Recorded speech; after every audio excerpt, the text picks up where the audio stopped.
नमस्कार दोस्तों, sound bite India की इस नए एक्सप्लेनर में आप सभी का स्वागत है।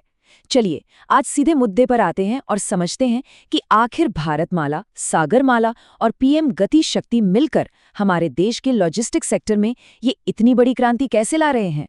मेरा विश्वास मानिए, ये कोई छोटा मोटा बदलाव नहीं है, बल्कि एक्सपोर्टर्स के लिए एंड टू एंड कनेक्टिविटी का एक पूरा का पूरा नया इकोसिस्टम ही तैयार हो रहा है। अब जरा इस आंकड़े पर ध्यान दीजिए। पता है, सरकार इंफ्रास्ट्रक्चर पर जो भी 1 रुपया खर्च करती है ना, उससे हमारी नेशनल जीडीपी में 2.5 से 3.5 रुपए तक का सीधा फायदा होता है। सोचिए, ये हमारी इकोनॉमी के लिए एक जबरदस्त बूस्ट है। मतलब रोड्स, रेलवेज या पोर्ट्स पर जो पैसा लग रहा है, वो सिर्फ ईंट, पत्थर या सीमेंट का खर्च नहीं है। वो असल में इकोनॉमी को कई गुना तेजी से आगे बढ़ाने वाला एक पावरफुल इंजन है। तो आज के इस विश्लेषण को हम 6 महत्वपूर्ण हिस्सों में समझने वाले हैं। शुरुआत करेंगे द यूनिफाइड इंफ्रास्ट्रक्चर विजन से, फिर आएगा यूनाइटिंग भारतमाला एंड सागरमाला, उसके बाद the digital logistics backbone, empowering private sector planning, export gains and regional growth और आखिर में अनलॉकिंग इंफ्रास्ट्रक्चर इन्वेस्टमेंट्स। तो चलिए सबसे पहले हिस्से पर नजर डालते हैं। 1. The unified infrastructure vision.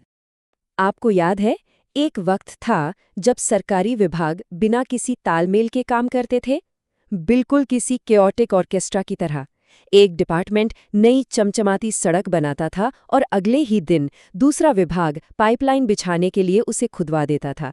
लेकिन खुशी की बात यह है कि इस असमन्वय और डिपार्टमेंटल साइलोज को अब काफी हद तक खत्म कर दिया गया है, और इसके नतीजे आज भारत की लॉजिस्टिक्स कॉस्ट गिरकर जीडीपी के 7.97% पर आ चुकी है। गतिशक्ति, कार्गो टर्मिनल्स और मल्टी मोडल कनेक्टिविटी जोड़ने वाले प्रोजेक्ट्स ने इसमें एक बहुत बहुत बड़ी भूमिका निभाई है। एक तरह से देखें तो ये मेक इन इंडिया के लिए एक बेहद मजबूत नींव तैयार कर रहा है। अब आगे बढ़ते हैं हमारे दूसरे हिस्से की तरफ, 2. Uniting Bharatmala and Sagarmala. आइए देखते हैं सड़क और समुद्र का ये शानदार संगम कैसे काम करता है। देखिए, जब इन 2 मेगा प्रोग्राम्स को आपस में जोड़ा जाता है तो एक्सपोर्ट ग्रोथ के पहिए वाकई तेजी से घूमने लगते हैं। एक तरफ है हमारी भारतमाला परियोजना, जिसके तहत देश के भीतर लगभग 34,800 किलोमीटर के इनलैंड हाईवेज और इकोनॉमिक कॉरिडोर्स बनाए जा रहे हैं, जो एक तरह से आर्टीरियल बैकबोन का काम कर रहे हैं। और दूसरी तरफ है सागरमाला प्रोग्राम, जो हमें एक शानदार मैरीटाइम एज देता है, जिसमें पोर्ट मॉडर्नाइजेशन और कोस्टल इकोनॉमिक जोन्स शामिल हैं। तो जब ये इनलैंड रोड्स और हमारे पोर्ट्स आपस में जुड़ते हैं ना, तो किसी भी फैक्ट्री से लेकर समुद्री जहाज तक का सफर बेहद आसान और फास्ट हो जाता है। अब तीसरा हिस्सा, 3. The digital logistics backbone. यहाँ हम समझेंगे कि कैसे तकनीक इन पुरानी साइलोज को हमेशा के लिए खत्म कर रही है। आप ही सोचिए, सिर्फ फिजिकल सड़कें और पोर्ट्स बना देना ही काफी थोड़ी है। इन्हें सीमलेसली चलाने के लिए एक यूनिफाइड डिजिटल ब्रेन की भी तो जरूरत होती है, और एग्जैक्टली यहीं पर पीएम गति शक्ति नेशनल मास्टर प्लान एक सच्चा गेम चेंजर साबित हुआ है। इसने पूरे 44 सेंट्रल मिनिस्ट्रीज को एक ही प्लेटफॉर्म पर लाकर खड़ा कर दिया है।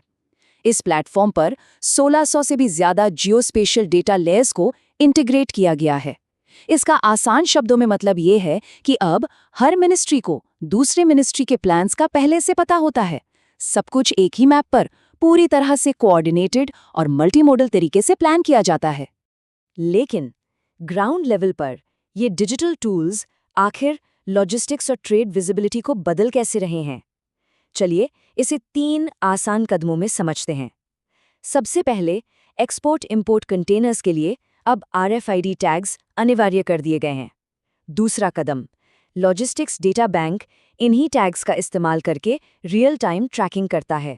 और तीसरा सबसे बड़ा कदम है यूनिफाइड लॉजिस्टिक्स इंटरफेस प्लेटफॉर्म, जिसे हम यूलिप भी कहते हैं। ये सप्लाई चेन से जुड़े हर एक इंसान को शिपमेंट ट्रैकिंग और इन्वेंट्री मैनेजमेंट का रियल टाइम एक्सेस देता है। मतलब ट्रांसपेरेंसी और एफिशिएंसी अब पूरी तरह से हमारी सप्लाई चेन में आ चुकी है।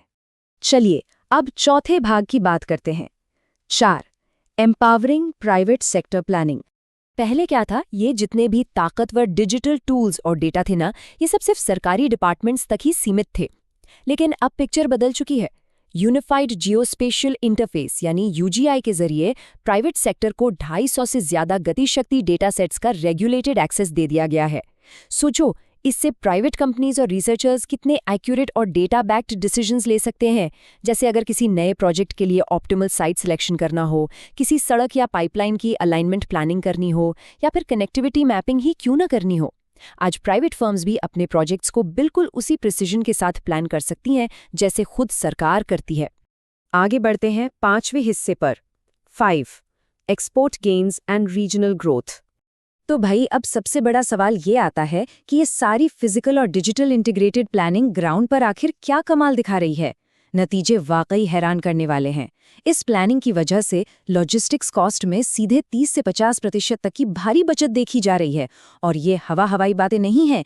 EY जैसी संस्थाओं के इंफ्रास्ट्रक्चर ऑप्टिमाइजेशन स्टडीज ने इन सेविंग्स को वैलिडेट किया है। ऐसी तगड़ी लागत बचत का सीधा मतलब ये है कि हमारे एक्सपोर्टर्स अब ग्लोबल मार्केट में पहले से कहीं ज्यादा कम्पिटिटिव हो रहे हैं। और अलग अलग सेक्टर्स में तो इसका डायरेक्ट फायदा साफ नजर आने लगा है।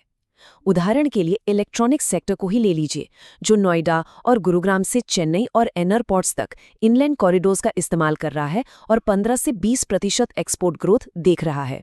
वहीं ऑटोमोटिव सेक्टर अब दिल्ली मुंबई एक्सप्रेसवे के जरिए मुंद्रा पोर्ट तक अपने टाइम सेंसिटिव एक्सपोर्ट्स फटाफट भेज रहा है। और एग्री प्रोसेसिंग इंडस्ट्री को देखिए, वो इनलैंड वाटरवेज का उपयोग करके अपने पेरिशेबल गुड्स यानी जल्दी खराब होने वाले सामान को विजाग और पारादीप पोर्ट्स तक बड़ी आसानी से पहुंचा रही है। कई लैंडलॉक्ड इलाकों के मैन्युफैक्चरर्स तो अब 1 से 2 दिन जल्दी पोर्ट्स तक पहुंच रहे हैं। और इस पूरे ट्रांसफॉर्मेशन की एक सबसे बेहतरीन बात क्या है पता है? इसका फायदा सिर्फ बड़े मेट्रो शहरों तक सीमित नहीं है।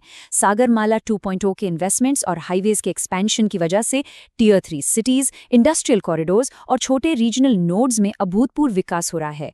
इस मेगा इंफ्रास्ट्रक्चर पुश के कारण इन छोटे शहरों के एसेट्स की री-रेटिंग हो रही है। यानी आसान भाषा में कहें तो इनकी वैल्यू और बिजनेस पोटेंशियल लगातार और बहुत तेजी से बढ़ रहा है। और अब आते हैं अपने छठे और आखिरी भाग पर। 6. Unlocking infrastructure investments.